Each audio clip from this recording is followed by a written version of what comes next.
It was April 1997 and I was packing for a school band trip to Tennessee. We would be gone for 5 days, so I wanted to be certain I had packed everything necessary. As I was in the middle of this, the phone rang. It was one of my friends telling me she had found some good acid for me.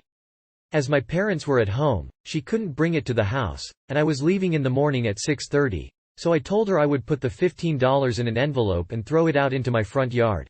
I even put in a couple of quarters in order to make the envelope heavier, in order for it to fall where I wanted it.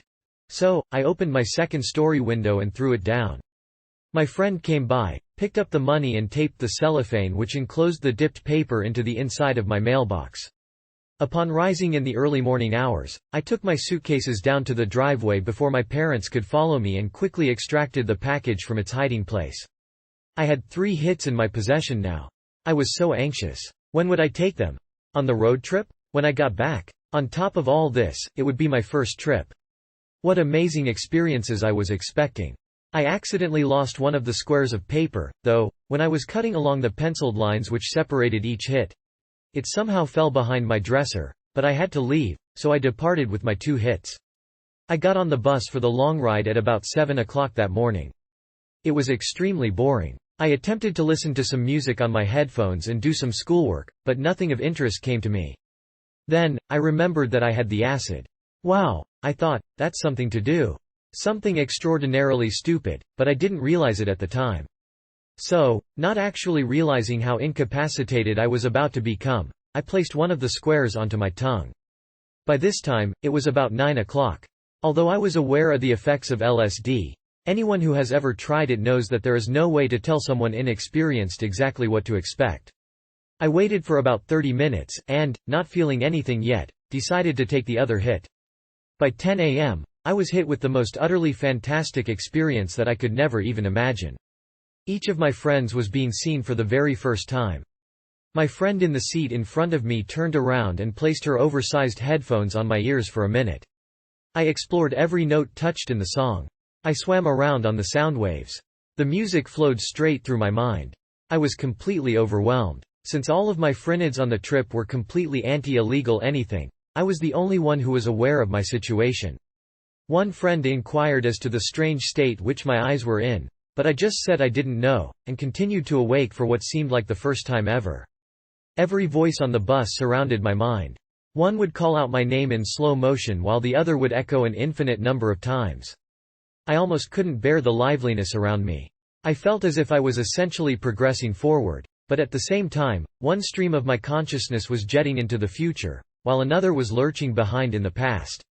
Every time someone said something I felt as if I knew what they were going to say before they did, but at the same time I was hearing it for the first time when it left their lips, but then I felt as if I was hearing it just after they said it. I was enveloped in a battle between the past, present and future. I felt like spinning. Once we arrived at our midpoint hotel, I was in the midst of the most glorious trip. I had also become obsessed with the foreign nature of my toes and the skin that covered them. I could not stop examining them in my clear plastic sandals. Later, after the most intense bites of salad and sips of Coke at dinner, I acquired the most wonderful feeling. In about 10 seconds, figured out everything. I discovered the language that humans should be speaking. It was the most perfect language. It was so perfect though, and it was all jetting through my brain so incredibly quickly, that I could not relay it to a single soul.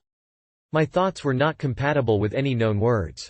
In this time, I had discovered how to obtain perfection in the world. I found the beauty in every single image that flashed through my mind.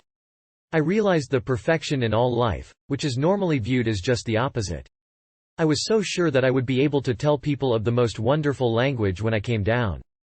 Finally, 15 hours after I dropped the hits, yes, I said 15, I started to come down.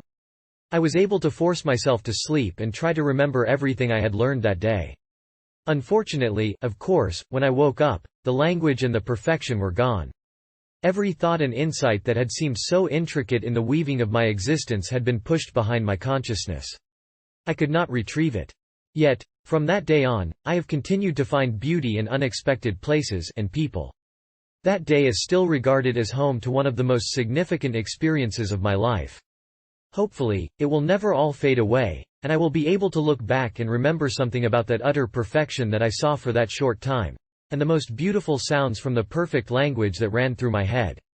I will always have a desire to go back to that point, and I wish that everyone could have experienced that with me.